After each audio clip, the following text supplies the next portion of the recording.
Welcome to this video on the Introduction to Rational Exponents. Some review. 2 to the third power is equal to 2 times 2 times 2, or 8.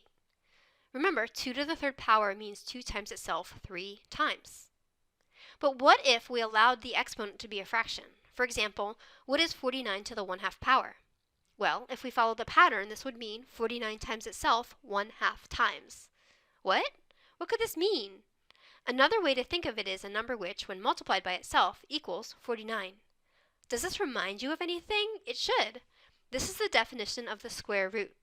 So it turns out we can rewrite 49 to the 1/2 power as the square root of 49, which of course is just 7.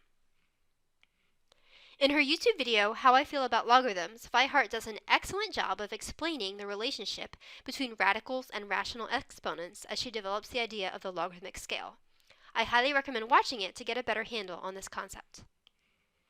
How to switch between rational exponents and radical form.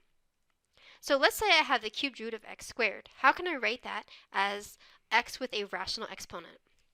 Well, x squared is still x squared, so 2 is going to go in the numerator of this fractional exponent. If I'm taking the cubed root, then this 3 goes in the denominator.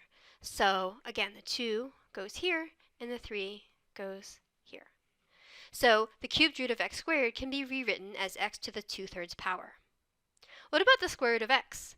Well, to do this one, we need to remember two things. X is really x to the first power, and the square root, there's really a 2 here. We just don't write it because it's assumed by modern convention. So the square root of x can be written as x to the 1 divided by 2, or x to the 1/2 power. Similarly, if we have the cubed root of x, we can rewrite this as x to the 1/3 power. Again, the 1 goes here, and the 3 goes here. What if we want to go from a rational exponent notation to a radical form? Well, the first thing I'm going to do is I'm going to write a root symbol. So x to the 3rd power, so the 3rd power stays here, x to the 3rd. Then the 4 is the value of the root, so the 4 comes right here. Try to pause this video and see if you can do some of these without my help. What about y to the 1/4 power?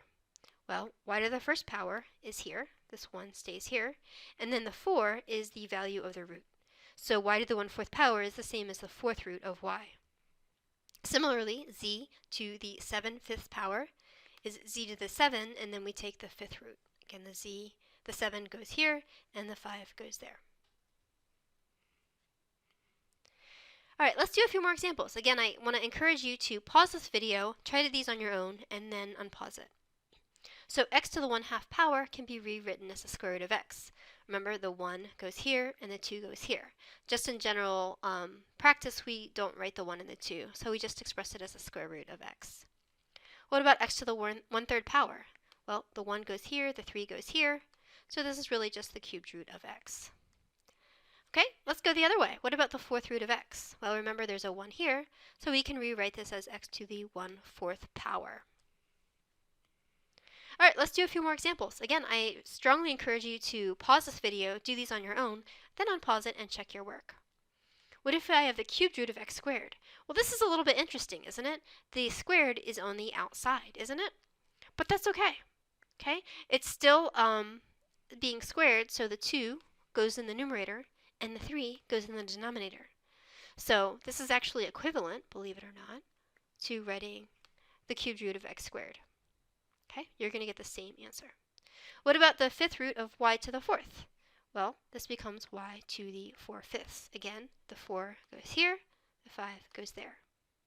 This is interesting. We actually have a number, so we're actually going to be able to evaluate this, not just leave it in radical form. So let's see what we can do. So I have two options of writing this. I can either write it as 16 to the 3rd power and then the 4th root of that. Or another thing I can do is I can write it as the 4th root of 16 all raised to the 3rd power. Okay, well, I think we can all agree that 16 to the 3rd power is going to give us a very large number. Okay, so while this is mathematically valid, it is inadvisable because it's going to make a number huge before we take the 4th root.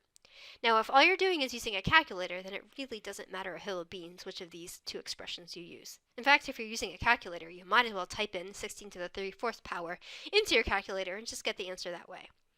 But if we're just doing by hand, let's pretend we're, in some way are not allowed to use a calculator, it's going to be a lot easier to do by hand the fourth root of 16. In fact, I know that the fourth root of 16 is 2. So then we just have 2 to the third power, and this is 8. Again, it really depends on if you're using manual calculations or if you're using a calculator, but if you're trying to do it in your head, this is definitely the better way to write it. All right, what about the next problem? We have x to the 2/3. So this is going to be x squared over 3. Again, I invite you to remember this is equivalent to the cubed root of x quantity squared. So both of those are valid answers.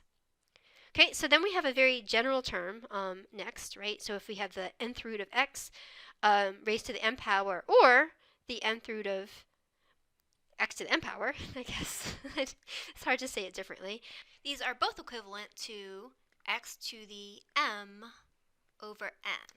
Again, just to remind you, the m, which is the exponent, this guy, is the numerator here, and the n, which is the root there, becomes the denominator.